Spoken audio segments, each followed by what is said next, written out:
പ്രധാനമന്ത്രി നരേന്ദ്രമോദി ഇന്ന് രാവിലെ 11 രാജ്യസഭയിൽ മറുപടി പ്രസംഗം നടത്തുകയാണ്. ഇന്നലെ പ്രതിപക്ഷ ബഹളത്തെ തുടർന്ന് ലോക്സഭയിൽ പ്രസംഗം പ്രധാനമന്ത്രി ഒഴിവാക്കിയിരുന്നു. രാഷ്ട്രപതിയുടെ നന്ദി പ്രമേയത്തിനുമേലുള്ള ചർച്ചയ്ക്കിടെ സഭാ നടപടികൾ തടസ്സപ്പെടുത്തിയതിന് ഏതാനും പ്രതിപക്ഷ എംപിമാരെ സ്പീക്കർ കഴിഞ്ഞ ദിവസം സസ്പെൻഡ് ചെയ്തിരുന്നു.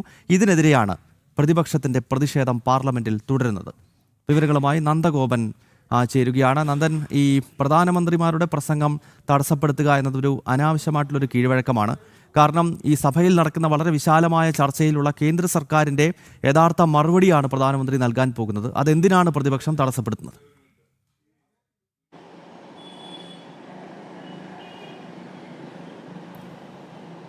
ഗൗതം, കഴിഞ്ഞ 3 ദിവസമായി തുടർച്ചയായി പ്രതിപക്ഷം സഭ സ്തംഭിപ്പിക്കുകയാണ്. പ്രത്യേകിച്ച് ലോക്സഭയിൽ നരവന്റെ പുസ്തകവുമായി ബന്ധപ്പെട്ടുള്ള വാദങ്ങൾ ഉയർത്തിക്കൊണ്ട് പൂർണ്ണമായും സഭാ നടപടികൾ സ്തംഭിപ്പിക്കുക മാത്രമല്ല, സഭയുടെ അച്ചടക്കത്തിന് നിരക്കാത്ത രീതിയിലുള്ള പ്രവൃത്തി പ്രതിപക്ഷത്തിന്റെ ഭാഗത്തു നിന്നുണ്ടാകുന്നു.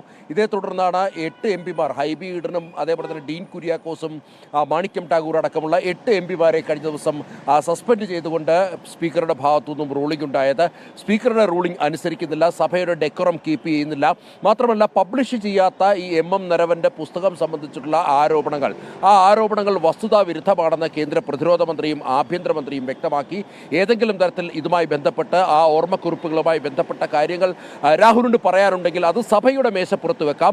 അതേസമയം പ്രസിഡന്റിന്റെ ഈ പ്രസംഗവുമായി ബന്ധപ്പെട്ട് അല്ലെങ്കിൽ നയപ്രഖ്യാപനവുമായി ബന്ധപ്പെട്ട മറുപടിയാണ് അല്ലെങ്കിൽ അതിൽ നന്ദി പ്രമേയമാണ് നടത്തേണ്ടത്.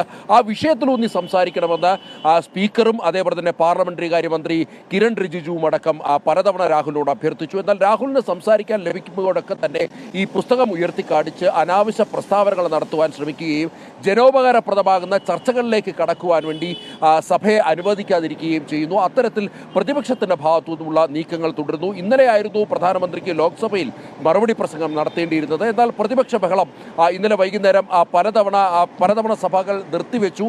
ഓരോ മണിക്കൂർ ഇടവിട്ടും സഭ ചേരുമ്പോൾ പ്രതിപക്ഷ ബഹളം.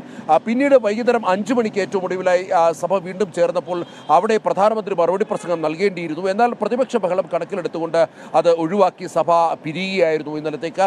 ഇന്നിപ്പോൾ 11 മണിയാകുമ്പോൾ ലോക്സഭ ചേരും, രാജ്യസഭയും 11 മണിയാകുമ്പോൾ ചേരും. ലോക്സഭയിൽ പ്രതിപക്ഷം സ്വാഭാവികമായും വലിയ രീതിയിലുള്ള പ്രകോപനം സൃഷ്ടിക്കുവാൻ അല്ലെങ്കിൽ ലോക്സഭ തടസ്സപ്പെടുത്തുവാനുള്ള ശ്രമങ്ങൾ ഉണ്ടാകുമെന്നുള്ള കാര്യത്തിൽ തർക്കമില്ല. രാജ്യസഭയിലാണ് ഇന്നിപ്പോൾ പ്രധാനമന്ത്രി നരേന്ദ്രമോദി മറുപടി നൽകുന്നത്. വൈകുന്നേരം 5 മണിയോടുകൂടിയാണ് പ്രധാനമന്ത്രിയുടെ മറുപടി പ്രസംഗം എന്നുള്ളതാണ് ഏറ്റവും ഒടുവിലായി ലഭ്യമായ വിവരങ്ങൾ. ഏതായാലും പ്രധാനമന്ത്രിയുടെ മറുപടി പ്രസംഗത്തിൽ കൃത്യമായി പ്രതിപക്ഷത്തിനുള്ള മറുപടി ഉണ്ടാകുമെന്നുള്ള കാര്യത്തിൽ തർക്കമില്ല. പ്രതിപക്ഷം ഈ സഭാ കാലയളവിൽ ബഡ്ജറ്റ് കാലയളവിൽ സ്വീകരിച്ച നടപടികൾ, അതിനൊപ്പം തന്നെ ബഡ്ജറ്റിന്റെ സവിശേഷതകളും അല്ലെങ്കിൽ ബഡ്ജറ്റ് 2047 വികസിത ഭാരതം എന്നുള്ള സങ്കല്പത്തിലേക്ക് എങ്ങനെ നമ്മെ നയിക്കുമെന്നത് സംബന്ധിച്ചിട്ടുള്ള കാര്യങ്ങളും കൃത്യമായി രാഷ്ട്രപതിയുടെ നയപ്രഖ്യാപനത്തിന്മേലുള്ള മറുപടിയും പ്രധാനമന്ത്രിയുടെ ഭാഗത്തു നിന്നും ഉണ്ടാകും. ഇതിനെല്ലാം ഉപരി പ്രതിപക്ഷത്തിനുള്ള പൊട്ട് അല്ലെങ്കിൽ പ്രതിപക്ഷത്തിന് ശക്തമായ താക്കീതും അല്ലെങ്കിൽ മറുപടിയും അദ്ദേഹത്തിന്റെ പ്രസംഗത്തിൽ ഉണ്ടാകുമെന്നുള്ള കാര്യത്തിൽ തർക്കമില്ല. വൈകുന്നേരം 5 മണിയോടുകൂടിയാണ് പ്രധാനമന്ത്രിയുടെ മറുപടി പ്രസംഗം രാജ്യസഭയിൽ നടക്കുക.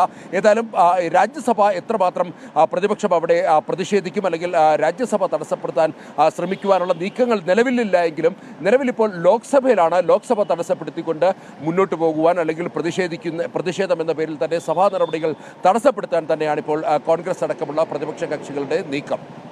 ഓക്കെ നന്ദൻ, എന്തായാലും ലോക്സഭയിൽ അനാവശ്യമായ പ്രതിഷേധം നടക്കുകയാണ്. മുൻപൊരിക്കലും ഇല്ലാത്തൊരു കീഴ്വഴക്കം, അതായത് പ്രധാനമന്ത്രിയുടെ പ്രസംഗം തടസ്സപ്പെടുത്തിക്കൊണ്ടുള്ളൊരു പ്രതിഷേധത്തിലേക്ക് ഇന്ത്യ സഖ്യം കടന്നിരിക്കുകയാണ്. രാഷ്ട്രപതിയുടെ പ്രസംഗത്തിന് മേലുള്ള ചർച്ച നടന്നിരുന്നു. ആ ചർച്ചയ്ക്കുള്ള മറുപടിയാണ് പ്രധാനമന്ത്രി നൽകാനിരുന്നത്. അത് ഇന്നലെ ലോക്സഭയിലെ ബഹളം മുതൽ നടന്നില്ല. എന്തായാലും ഇന്ന് വൈകുന്നേരം രാജ്യസഭയെ പ്രധാനമന്ത്രി നരേന്ദ്രമോദി അഭിസംബോധന ചെയ്ത് സംസാരിക്കും. നന്ദഗോപനാണ് ഡൽഹിയിൽ നിന്നും ചേർത്ത്.